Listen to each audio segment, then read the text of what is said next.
Osoba poput mene, jednog monaha, bi rekla da svako traži duhovnost, svako. Svjesno ili nesvjesno. Nešto među nama postoji što je jednako. Čovjek tipično traži pravdu i jednakost. Čovjek se u biti, nejednakost vrijeđa čovjeka.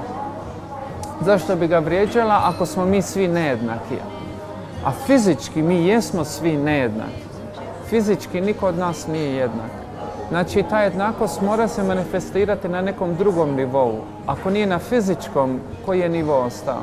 To je metafizički ili duhovni nivo. Kad osoba ima to istinsko duhovno iskustvo, onda počne doživljavati i sebe i druge primarno kao duhovna živa bića. Bez obzira koji barijak ili zastavu oni biju.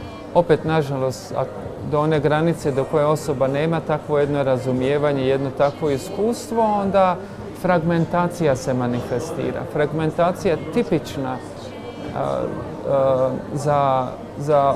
za jednog materialistu. Znači, materijalista je osoba koja doživljava svakog kao temeljno različito biće, zato jer smo fizički svi različiti. Ja. I stoga neprijateljstvo i separatizam, pripadnost jednoj grupi ne čini osobu duhovnom. Ono što čini osobu duhovnom je da je istinski duhovna. Da istinski ima i to iskustvo i razumijevanje. Tipično duhovne grupe kako se razvijaju, rastu, brojčano, financijski i dalje, tako dalje. Tendencija je da se taj svjetovni, iluzorni element širi. I je li mora? Ne mora. Je li se širi? Tipično da. Jer jednostavno život u ovome svijetu. Šta je više resursa dostupno, šta je više moći dostupno, šta je više financijske moći dostupno, šta je više kontrole dostupno, to čovjek ima tendenciju da dopusti svojoj nižoj prirodi da izađe vanka. Ja? I onda se opet pogubi u tim iluzornim vodama, daleko od duhovne stvarnosti.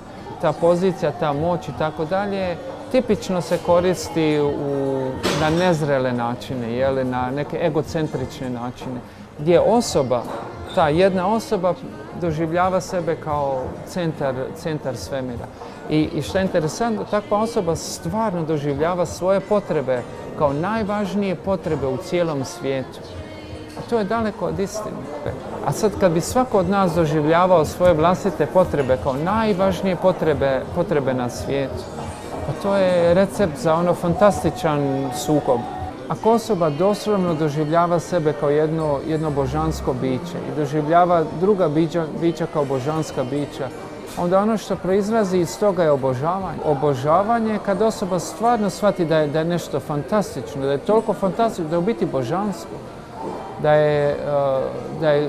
Da smo mi svi Božji dijelići, doslovno.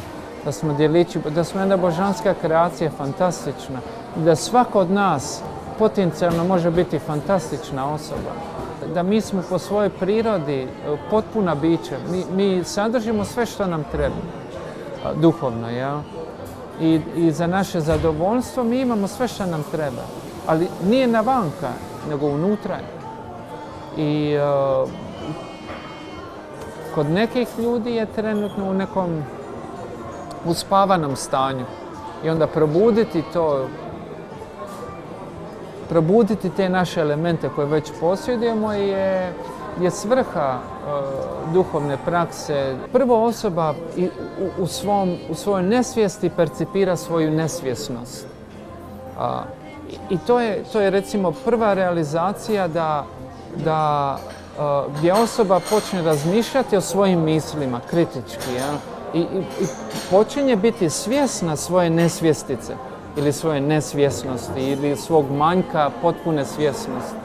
I mogli bi reći da je to na neki način, za neke ljude bi se to moglo opisati kao početak duhovnog ili svjesnog razvoja.